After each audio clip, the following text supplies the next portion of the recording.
It was a crisp autumn morning, the kind where the mist rises off the lake in delicate wisps and the sun begins to warm the horizon. My cabin, nestled at the far edge of my property, had been our private retreat for years, a place to relax, fish, and disconnect from the world.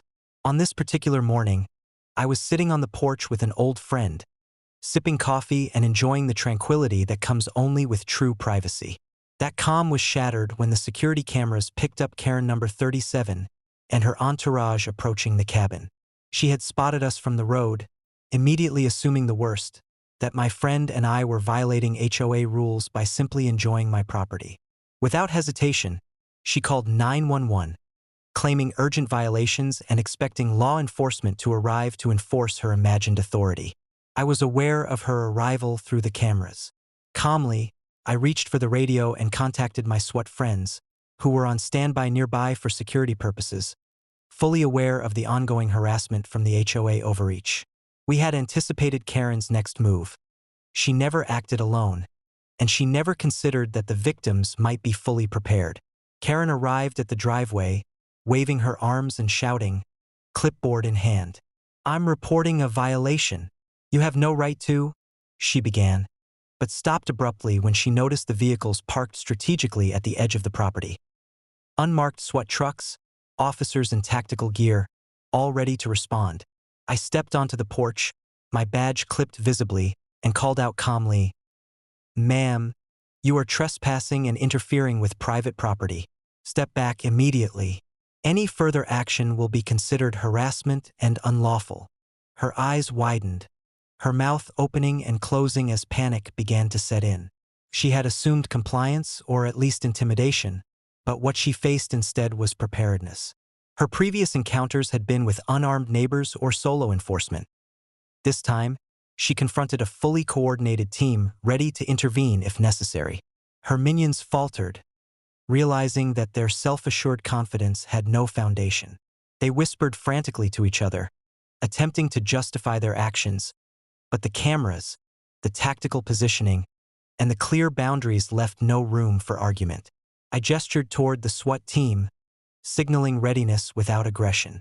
"You called 911 expecting authority to back your claims. We welcome the authorities to witness the truth. No violations have occurred, and your claims are false.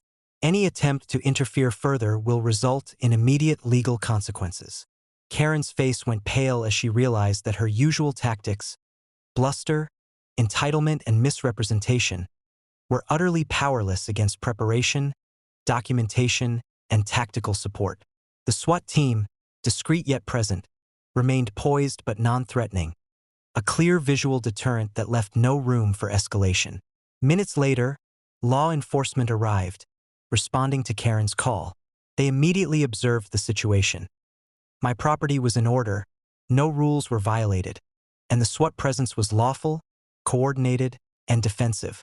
Karen's panic was complete, her assumptions shattered, her authority non-existent.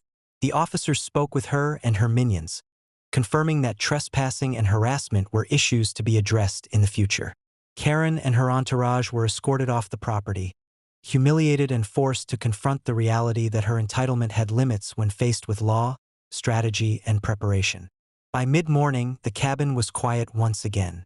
The lake reflected the clear sky, and my family, along with my friend, resumed their morning routine, secure in the knowledge that the property was protected.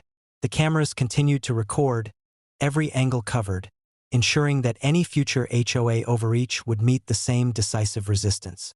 Karen number 37 had underestimated preparedness, legal authority, and tactical coordination.